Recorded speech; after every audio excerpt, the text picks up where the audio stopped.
Merchant bankers के लिए एक बड़ी खबर आ रही है। कई मर्चेंट बैंकर्स को लाइसेंस गंवाना पड़ सकता है। जी हाँ, सेबी नियमों में बड़ा बदलाव करने जा रहा है। खबर क्या है समझाते हैं आपको इस वीडियो में। नमस्कार, आप देख रहे हैं बिस्तक और मैं हूं श्रेया ठाकुर। देखिए, पिछले महीने मार्केट रेगुलेटर यानी सेबी ने मर्चेंट बैंकर से जुड़ा एक कंसल्टेशन पेपर पेश किया था और इसमें मर्चेंट बैंकर्स के लिए रूल्स को लेकर बात कही गई थी। इनमें से कुछ नियम काफी सख्त हैं। देखिए, मसला ये है कि मर्चेंट बैंकर्स के नियमों को 192 में बनाया गया था और अब ये नियम बने हुए 3 दशक हो गए हैं और मार्केट रेगुलेटर ने इतने पुराने नियमों को अब बदलने का सोचा है। देखिए, आंकड़ों की बात करें तो फिलहाल 225 मर्चेंट बैंकर्स सेबी में रजिस्टर्ड हैं, लेकिन दिक्कत यह है कि अगर नए नियम लागू होते हैं तो 100 से ज्यादा मर्चेंट बैंकर्स के लाइसेंस कैंसिल हो सकते हैं। जी हाँ, रद्द हो सकते हैं। अब आपको बताते हैं कि नए नियम कहते क्या हैं। नए नियमों में से एक नियम ये भी कहता है कि मर्चेंट बैंकर को मर्चेंट बैंकिंग से जुड़ी गतिविधियों से एक निश्चित इनकम यानी कि एक फिक्स्ड इनकम हासिल अगर नहीं होती है तो उसका जो लाइसेंस है उसको रद्द किया जा सकता है। यानी कि कई मर्चेंट बैंकर्स पर अब लग सकता है ताला। और इसकी वजह यह है कि कई ऐसे मर्चेंट बैंकर्स सेबी के पास रजिस्टर्ड हैं जिनके कामकाज में इन्वेस्टमेंट बैंकिंग से जुड़े कामकाज की हिस्सेदारी बस नाम की हो, यानी कि न के बराबर है।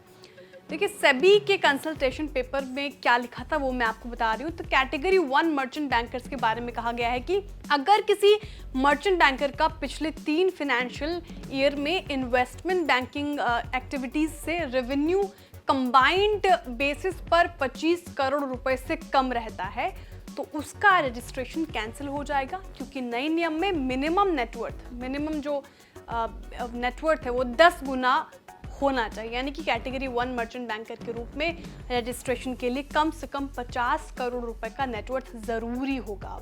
अब इसके लिए मिनिमम नेटवर्थ 5 करोड़ रुपए है। इसका मतलब है कि नए नियमों के लागू होने के बाद मिनिमम नेटवर्थ 10 गुना बढ़ जाएगा।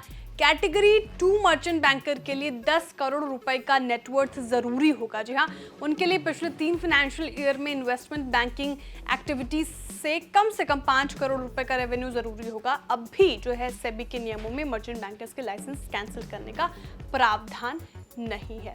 अब इस पर एक्सपर्ट्स की क्या राय है वो भी जान लेते हैं। तो एक्सपर्ट्स बताते हैं कि अगर बड़ी संख्या में मर्चेंट बैंकर्स के लाइसेंस कैंसिल होते हैं, रद्द होते हैं नए नियम के कारण, तो इसका जो असर है वो इंडस्ट्री पर कुछ खास नहीं पड़ेगा। क्योंकि देखिए, लाइसेंस कैंसिल हो जाएंगे उन्हीं के जिनके अकाउंट्स उतने एक्टिव नहीं है, तभी तो वो इनकम वो जितना जनरेट नहीं कर पा रहे, तो उनके ही जो इनएक्टिव है वही अकाउंट्स कैंसिल होंगे। तो इसका कोई बड़ा असर इंडस्ट्री पे नहीं पड़ता दिख सकता। तो ये जानकारी आपको कैसी लगी कमेंट करके जरूर बताएं। वीडियो को लाइक करिए, चैनल को सब्सक्राइब कीजिए और देखते रहिए बिस्तक। बिस्तक आपके लिए लाया है प्रीमियम मेंबरशिप प्रोग्राम, जहां आपको मिलेंगे कई सारे फायदे, जिनमें मार्केट न्यूज़लेटर, लाइव चैट पर आपके सवालों के सबसे पहले जवाब, मार्केट आउटलुक, वीकेंड पर मार्केट स्कैन, एंकर्स के साथ चैट और भी बहुत कुछ। इस प्रीमियम सब्सक्रिप्शन में 3 तरह के प्लान्स हैं, सिल्वर, गोल्ड और प्लैटिनम, जिनकी शुरुआत मात्र 159 रुपए महीने से होती है। इससे जुड़ना भी बेहद आसान है। बिस्तक के YouTube चैनल पर जाएं, ज्वाइन बटन पर क्लिक करें और अपना प्लान सिलेक्ट करें। बस बन गए आप हमारे प्रीमियम मेंबर।